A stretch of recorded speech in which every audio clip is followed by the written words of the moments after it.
प्यारे बच्चों, आज हम आपको पूरे जीएस के बारे में संपूर्ण नॉलेज देने जा रहे हैं। जीके जीएस होता क्या है, कैसे उसको पढ़ा जाए। बच्चे बहुत ज़्यादा असफलता का शिकार हो रहे हैं, मनोबल टूट रहा है, कोई परीक्षा नहीं हो रहा है। लेकिन हर दुख के बाद ही सुख आता है, ये ध्यान रखिएगा। ठीक है, चलिए हम आपको दिखाते हैं। ये हमारा जीके है और ये हमारा जीएस। ये है क्या? जीके मीन्स होता कौन क्या, और जनरल स्टडीज होता है। जनरल स्टडीज इसमें क्या होता है, जो आपको इसमें ना विषय वस्तु पढ़ाया जाता है। क्या पढ़ाया जाता है? विषय वस्तु पढ़ाया जाता है। जैसे इतिहास, भूगोल, नागरिक, फिजिक्स, केमिस्ट्री, जीके, जीएस, विविध, ये सब। और इसमें है कौन क्या। इसमें पढ़ाया जाएगा कौन क्या, यानी कि ओल्ड इज गोल्ड। इसे पढ़ाया जाएगा ओल्ड इज गोल्ड। इसे पढ़ाया जाएगा न्यू इज वर्जन, जो वर्जन चेंज हुआ ना उसके बारे में। ठीक है, अब हम आपको कैसे पढ़ाएंगे, तो इस प्रकार से ना हमारा एक डायग्राम है। ठीक है, इसमें है, मान लिया पहला इसमें विषय है हिस्ट्री। हिस्ट्री के ना 3 पार्ट्स, एक एंशियंट, एक मिडाइवल, तीसरा है मॉडर्न। इन सब के अलावा एक है वर्ल्ड हिस्ट्री। उसी प्रकार से ज्योग्राफी में 2 है, एक इंडिया का है और दूसरा है वर्ल्ड का। ठीक है, उसी प्रकार से ना पोल साइंस आ गया। पोल साइंस में क्या है? पोल साइंस में भारत का ही पढ़ना है। ठीक है, कि भारत का राजनीतिक विस्तार कैसे हुआ, किसके बारे में। उसके बाद ना इकोनॉमिक्स भी इंडिया और प्लस ना वर्ल्ड के जानना है। और इसमें ना मेन है हमारा बैंक। उसके बाद हमारा साइंस का सेक्शन हो जाता है, नाम है फिजिक्स। फिजिक्स किसी इंडिया पाकिस्तान का नहीं होता, पूरे वर्ल्ड का होता है। फिर यहाँ पर आ जाएगा केमिस्ट्री, ये भी पूरे वर्ल्ड का। बायोलॉजी, ये भी पूरे वर्ल्ड का। और मिक्स, जिसको हम लोग ना हिंदी में विविध बोलते हैं। इसके अलावा हमारा प्रतिदिन का कार्यक्रम है, उसका नाम है CA, current affair.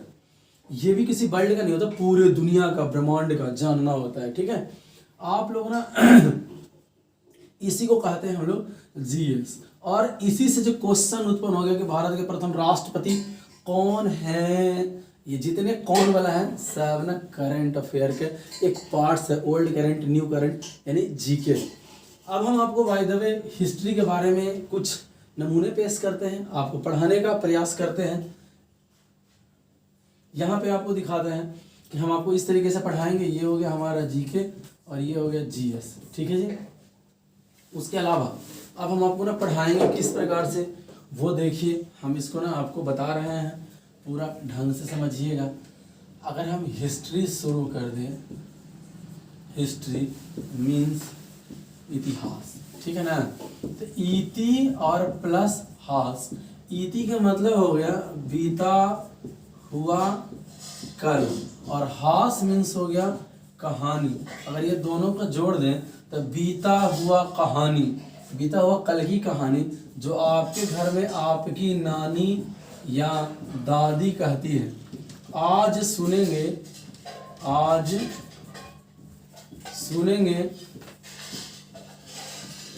Pankaj sir की जुबानी। ठीक है जी, समझ में आ गया होगा, आशा करते हैं। अब पहला प्रश्न है आपको कि इतिहास के फादर कौन है ना? इतिहास के पितामह बताइए। सब लोग बोलते हैं हेरोडोटस। हम इसी में क्वेश्चन कर देते हैं कि भारतीय इतिहास के पितामह बताइए। ये हो जाते हैं वेद व्यास। हमारा चल रहा है वेद प्रकाश, वो नहीं है, वेद व्यास जी हैं। ठीक है, अब हम आपको ना एक कहानी की तरफ ले चलते हैं, यहाँ से यहाँ आना नहीं। अब देखिए यहाँ पे कि कहता है कि दुनिया गोल था। क्या था? दुनिया गोल। दुनिया में ना चारों वजह से पूरा ना धरती पे पानी पानी था। क्या था? यहाँ पे जल। इस जल का कोई मालिक रहा होगा ना, इस जल का मालिक था जल परी। ठीक है ना, जल परी का ना एक बेटा है, समझ गए ना, एक बेटा। पूरा बेटा ना बड़ा उदंड है। ये अपनी माता से कहता है कि मैं जल में नहीं रहूँगा। क्या? मैं जल में नहीं रहूँगा, ठीक है ना, इस जल में नहीं रहूँगा। उसकी माता बोलती है कि तो कहाँ रहेगा। अब इसकी माता का एक ना पीएम है, उस पीएम का नाम है कछुआ। आप लोग सब लोग जानते हैं कि कछुआ का जो जीवन है ना वो 250 से 300 साल तक के होता है। 250 से 300 साल। ये जल परी इस कछुए से यानी कि कछुआ से कहती है कि भाई प्रधानमंत्री जी, मेरा बेटा कह रहा है कि मैं नहीं रहूँगा। कहाँ नहीं रहूँगा? जल में नहीं रहूँगा। तो इसकी माता बड़ा चिंतित हुई और बड़ा परेशान हुई। वो अपने प्रधानमंत्री से कह रही है कि आप बताओ जी। प्रधानमंत्री जी कहें यानी कछुआ जी महोदय, कछुआ का एक ना हम चित्र बना रहे हैं, आप लोग हंसिए का काम, बाकी देखिए। ये ना कछुआ है। कछुआ कहा कि ठीक है जी, मेरे पास कल बच्चों को भेज दीजिए। ये है कछुआ। कछुआ के पास ना कल जाने के लिए कह दिया तो बच्चा खुश हो गया। कल ये लड़का अपने मित्रों के साथ कछुआ के घर गया। कछुआ जल के अंदर है। कछुआ इसको अपने पीठ पे बैठा लिया। क्या क्या? अपने पीठ पे बैठा लिया। इसके मित्र भी थे। इसकी सबसे पहले मुलाकात हवा से हुआ। पानी के पहले लेयर पे ले गया इसको, हवा से मुलाकात हुआ। बड़ा हैप्पीनेस महसूस हुआ। इससे पूछा कि ये क्या है? बोला ये हवा है, दुनिया को जीवन देता है। उसके बाद कुछ देर बाद जैसे ही हवा हुआ, इसके रोए ऐसे था, यहाँ से ना ऐसे से निकल रहा था, यहाँ से ये बंदा था। आपको पता चल गया ये क्या है? ये पहाड़ है, ये नदियाँ हैं, ठीक है। और इसी के बगल में देख रहा था कि इस तरीके से कुछ उड़ रहा है। ये कौन है? ये पक्षियाँ हैं।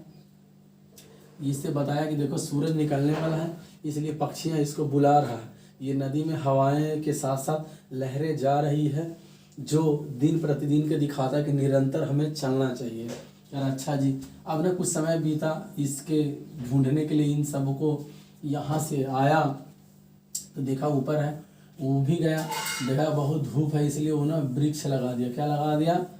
वृक्ष लगा दिया। और ना इस पे वजन ना बढ़ता गया, जो ऊपर से नीचे आए कोई नीचे आ ही नहीं रहा है। ये ना वजन से बड़ा कचमचा रहा था, मतलब परेशान हो गया। ये लोगों से कह रहा भाई नीचे आ जा नहीं तो हम मर जाएंगे। ये ना गुस्सा में इसको समझ में नहीं आया ये हवा है। ये हवा से ना वास्तविक संबंध टूटा और ये चला आया पाताल लोक। कहाँ चला आया? पाताल लोक। लोग इस तरीके से हो गए। और भी लोग हो गए। ये जीव थे, ये जीव था ना जी, जीव बन गया जीवाश्म। क्या बन गया? जीवाश्म बन गया, फॉसिल्स बन गया, ठीक है। यहाँ से नदियाँ यानी कि टीले बन गए। क्या बन गए? टीला, जो मलबा निकला हो ना, मलबा। किसका मलबा? इसका जो मलबा था, ये सब का मलबा, ऐसे टीले बन गए। सदियों बीत गया, कोई नहीं आया गया। सदियों बीत गई, टीला रह गया। जब 19वीं सदी आई, ठीक है ना, 19वीं सदी आई तो 19वीं सदी में लोग इसको ढूंढने लगे कि ये क्या है, ऊंचे ऊंचे टीले क्या हैं। लोगों ने ना बेस बनाया। क्या बनाया? बेस बनाया। बेस किसको बनाया? तो नदियों को बेस बनाया। जो नदी इस पर से गुजर रही थी वो नदी थी सिंधु, जो भारत की पवित्र नदी में से थी, है ना। सिंधु प्रमुख थी, सॉरी, सरस्वती पवित्र है, ये नदी थी। यहाँ पे ना पिगट महोदय इसके नेतृत्व करते हैं, अन्वेषण करते हैं और खोजते हैं। तो इन्होंने एक टीम बनाई। टीम को बोला गया कि नॉर्थ साउथ ईस्ट वेस्ट जाना है, जाइए। गए तो देखा कि हड़प्पा यहाँ पे जब चलने लगा तो लोगों को बताया कि जो भी यहाँ से कोई खुदाई होगा उसे लेके आना, उसका मैच्योर्ड फेज याद किया जाएगा। यहाँ से खुदाई होती, इसके लिए C14 जो भी यहाँ से अवशेष। अब अवशेष में ये था कि एक जगह है हड़प्पा। क्या है? एक जगह हड़प्पा। ये किसी भी सभ्यता का मैच्योर्ड फेज याद करने के लिए था, हड़प्पा। हड़प्पा की खोज 1921 में दयाराम साहनी के नेतृत्व में हुआ।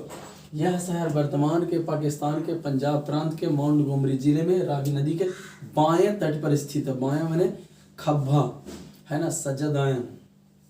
इससे प्राप्त अवशेष अन्नागार, श्रमिक आवास, R37 कब्रिस्तान इत्यादि के अवशेष प्राप्त हुए।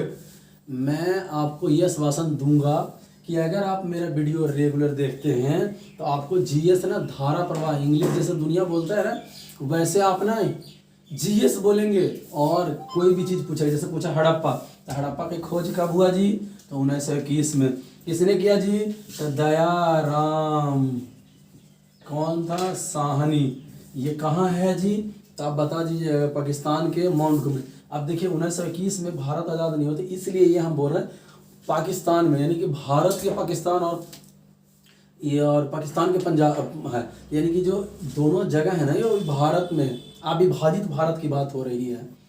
तो एक बार फिर से सुन लीजिए, हड़प्पा की खोज 1921 में दयाराम साहनी के नेतृत्व में हुआ।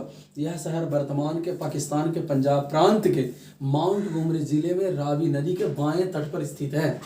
यहाँ से प्राप्त अवशेष अन्नागार, श्रमिक आवास, R37 कब्रिस्तान इत्यादि। आशा करते हैं कि हमारे द्वारा दिए गए सारे वीडियो में जानकारी आपको समझ में आ गया होगा। आप लोग ऐसे ही देखते रहें और हमसे कुछ सीख लें। आशा करते हैं कि समझ में आ गया। धन्यवाद। Have a nice day.